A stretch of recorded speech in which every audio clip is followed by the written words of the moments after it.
Hello friends, welcome to my YouTube channel World of English.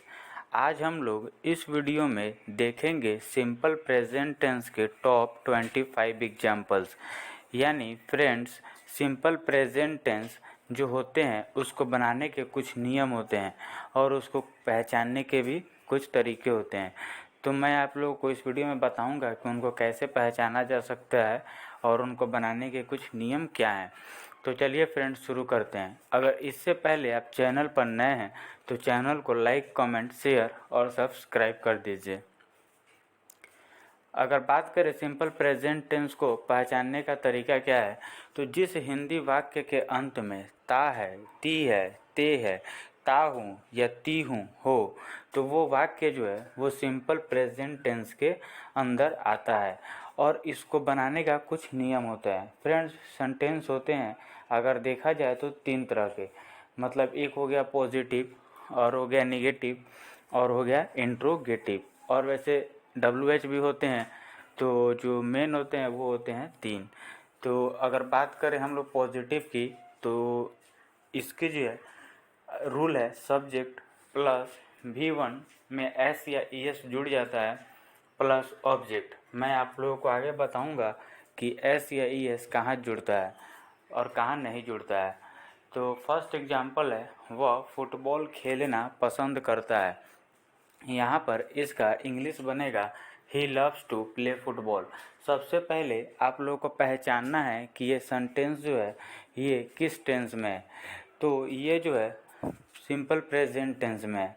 और इसको कैसे पहचाने हैं, तो इसके वाक्य के अंत में है करता है यानी ता है। तो ये क्या हो गया सिंपल प्रेजेंट टेंस में।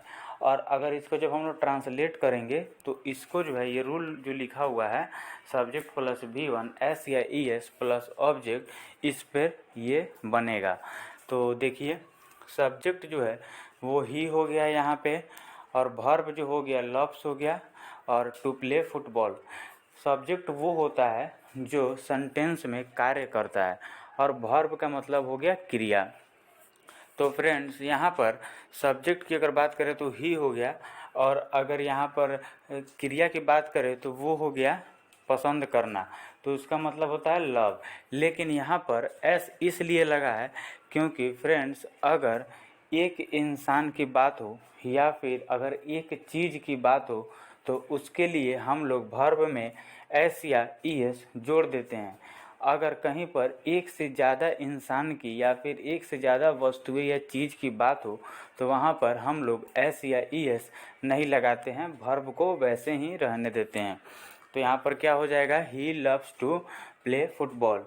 आप लोग को अच्छा से समझ में आ गया होगा, और अगर नहीं आया है तो फिर हम लोग नेक्स्ट क्वेश्चन देखते हैं, वहाँ पर अच्छा से समझ में आ जाएगा। हम लोग धीरे चलते हैं। यहाँ पर फ्रेंड्स, आप लोग सबसे पहले ये देखिए कि ये कौन सा टेंस है। तो यह जो है सिंपल प्रेजेंट टेंस में है। ये कैसे पहचाने, क्योंकि यहाँ पर ते हैं, लास्ट में क्या है ते हैं, तो ये क्या हो गया सिंपल प्रेजेंट टेंस में। और इसको बनाने का नियम क्या है, सब्जेक्ट प्लस V1 S या ES प्लस ऑब्जेक्ट। तो इसमें क्या बनेगा, सब्जेक्ट कौन हो गया V, और वर्ब क्या हो गया वाक, और जो बच गया वो ऑब्जेक्ट। तो बात करें इसका जो है सेंटेंस बनेगा इंग्लिश में वी वॉक स्लोली। क्योंकि फ्रेंड्स, यहाँ पर वाक में S या ES इसलिए नहीं लगा है क्योंकि यहाँ पर हम लोग की बात हो रही है। हम लोग यानी एक से ज़्यादा लोग, और एक से ज़्यादा की अगर बात होगी तो सिंपल प्रेजेंट टेंस में S या ES वहाँ पर वर्ब के साथ नहीं लगता है। ये जो है काफ़ी इम्पोर्टेंट है और ये बहुत काम आएगी आप लोगों को, बस इसको याद ज़रूर रखिएगा। 95% बच्चे इसी में गलत कर देते हैं, S या ES जहाँ नहीं लगाना होता वहाँ लगा देते हैं बिना कॉन्सेप्ट को समझे हुए। तो मैं जो है ये कॉन्सेप्ट आप लोगों को क्लियर करना चाहता हूँ।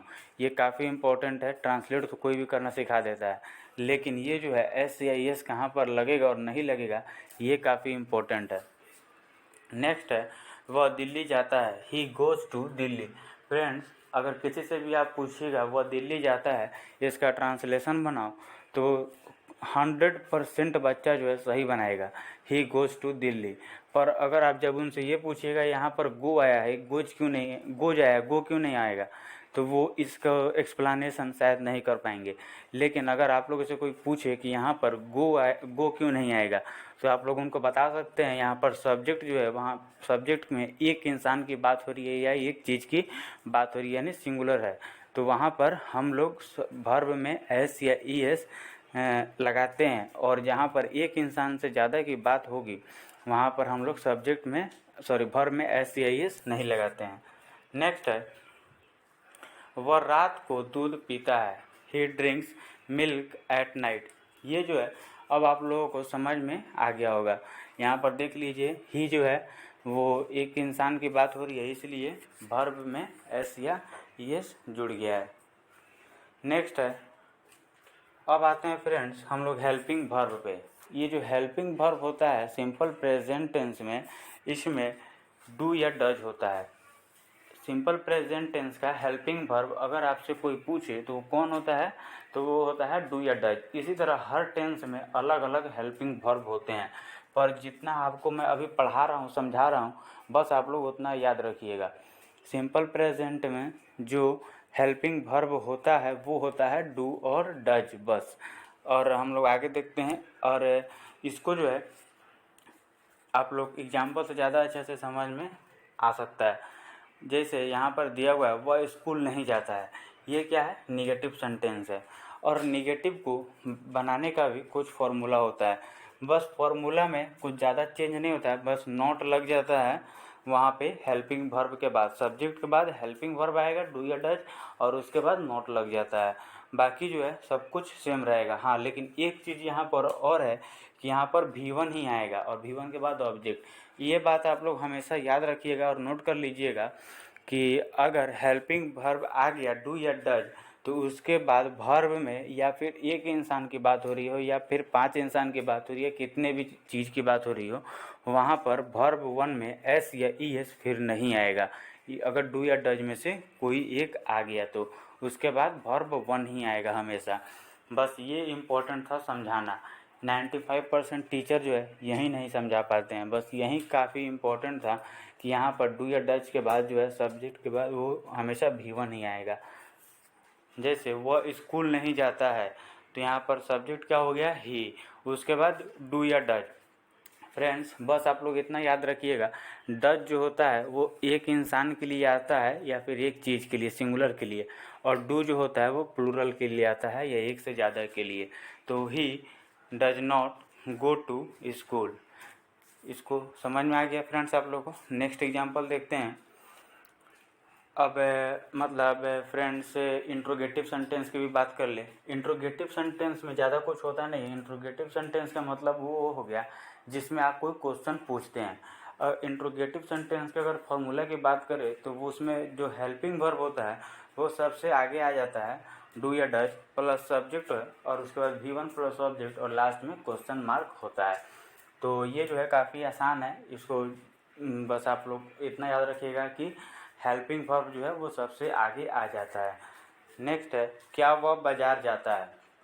फ्रेंड्स यहाँ पर देखिए एक तरह से क्वेश्चन पूछा जा रहा है कि क्या वह बाज़ार जाता है, और यहाँ पर कैसे पता चला कि ये सिंपल प्रेजेंट टेंस के इंट्रोगेटिव है, क्योंकि यहाँ पर लास्ट में ता है। इसका मतलब है कि सिंपल प्रेजेंट टेंस का ये इंट्रोगेटिव सेंटेंस है। तो उसको बनाने का क्या तरीका है, तो उसका तरीका ये है कि हेल्पिंग वर्ब जो है वो सबसे आगे आ जाएगा, उसके बाद तो सेम ही है, subject plus V1 plus object. तो क्या वह बाज़ार जाता है, तो डू या डज में से कौन आएगा, तो यहाँ पर आएगा डज, क्योंकि एक इंसान की बात हो रही है। तो does he go to market. Friends कितने सारे बच्चे ऐसे होंगे अगर उनको आप ये दीजिएगा बनाने के लिए तो वो क्या करेंगे, does he goes to market कर देंगे। पर क्या ये does he goes to market सही है, ग्रामेटिकल गलत है, क्योंकि अगर डू या डज आ गया तो उसके बाद वर्ब में एस या एस नहीं लगता है। ये जो है काफ़ी इम्पोर्टेंट, और कॉम्पिटिटिव एग्ज़ाम के लिए भी ये काफ़ी इम्पोर्टेंट है, एक तरह से इसको रूल समझ लीजिए। नेक्स्ट है, क्या हम लोग स्कूल जाते हैं। यहाँ पर हम लोग की बात कर रहा है एक से ज़्यादा की, तो यहाँ पर डू आएगा, डज नहीं आएगा। तो क्या हो जाएगा, डू भी गो टू स्कूल। काफ़ी इजी है फ्रेंड्स। क्या वह पढ़ाई नहीं करता है, डज ही नॉट रीड।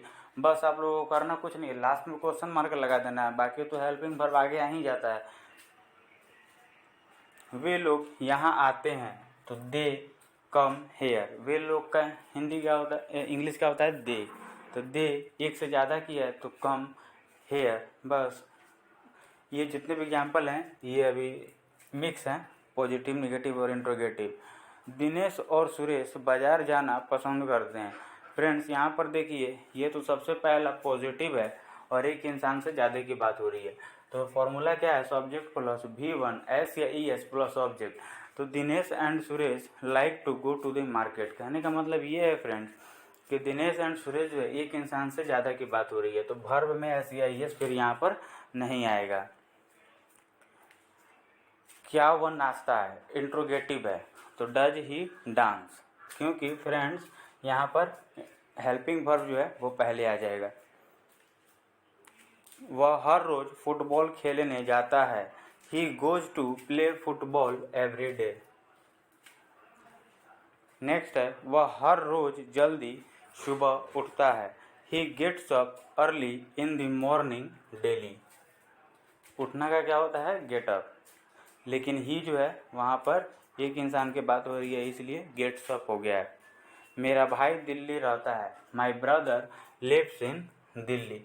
ये काफ़ी फ्रेंड्स स्मॉल एग्जाम्पल हैं, काफ़ी छोटे छोटे एग्जाम्पल हैं, लेकिन ये जो आपके कॉन्सेप्ट को है वो बिल्कुल क्लियर कर देगा। मैं चाहता तो बहुत बड़ा बड़ा सेंटेंस भी लेकर आ जाता और समझा देता, लेकिन ये जो है कॉन्सेप्ट जो है आपको क्लियर बिल्कुल बेसिक से कर देगा।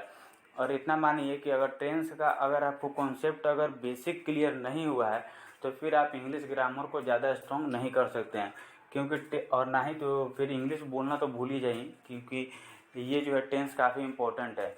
इसमें बहुत सारे वीडियो ऐसे हैं यूट्यूब पर 10 मिनट में टेंस सिखा दिए, 20 मिनट में टेंस सिखा दिए। सिखाने से मतलब नहीं, बच्चों को समझ में आना चाहिए, वो चीज़ इम्पोर्टेंट रहता है। तो एक एक वर्ड को मैं यहाँ पर समझा रहा हूँ कि कैसे आया है और क्यों आया है। अगर कोई भी डाउट होगा तो आप लोग पूछ सकते हैं मुझसे कमेंट बॉक्स में, मैं वहाँ पर रिप्लाई ज़रूर करूँगा। मेरे पापा बैंक में काम नहीं करते हैं। फ्रेंड्स ये जो है निगेटिव सेंटेंस है, तो निगेटिव सेंटेंस का क्या फॉर्मूला था, सब्जेक्ट के बाद हेल्पिंग वर्ब, उसके बाद नॉट आ जाता है, बस सिंपल सा तो है। My father does not work in bank.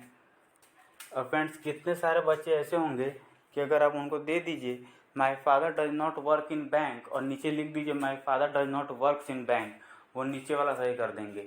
उनको लगेगा कि अच्छा ये वर्क में ऐसा लगेगा, हाँ सही है, पर रियलिटी ये है ग्रामेटिकल वो गलत हो जाएगा, क्योंकि डू या डज के बाद वर्ब में एस या एस नहीं लगता है। उसका जन्मदिन जून में आता है। हिज बर्थडे कम्स इन जून। कितना आसान है फ्रेंड्स।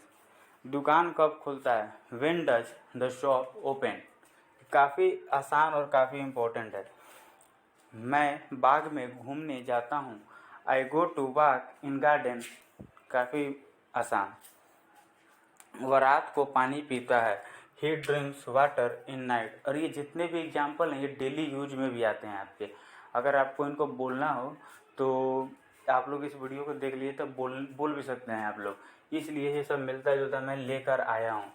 तो ये काफ़ी इंपॉर्टेंट एग्जाम्पल भी है। He drinks water in night. वे लोग यहाँ नहीं रहते हैं, they do not live here. मैं उसके बारे में जानता हूँ, आई नो अबाउट हिम। मेरी माँ मुझसे बहुत प्यार करती है, my mother loves me so much.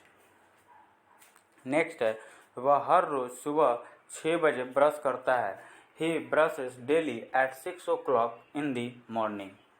कितना आसान है फ्रेंड्स, कितना ही बड़ा सेंटेंस होगा आप 1 मिनट में बना सकते हैं।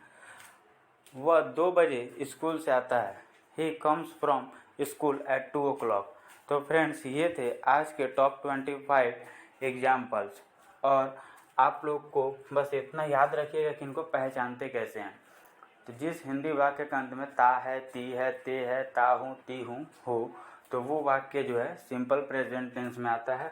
और इसको बनाने के जो कुछ नियम होते हैं वो आप लोगों को मैंने बता दिया, उस पर ये सारा फॉलो होता है। तो फ्रेंड्स अगर आपको वीडियो अच्छा लगा हो तो चैनल को लाइक, कमेंट, शेयर और अपने दोस्तों में भी शेयर करवा दीजिएगा और चैनल को सब्सक्राइब कर दीजिएगा। मिलते हैं फ्रेंड्स नेक्स्ट वीडियो में। जय हिंद।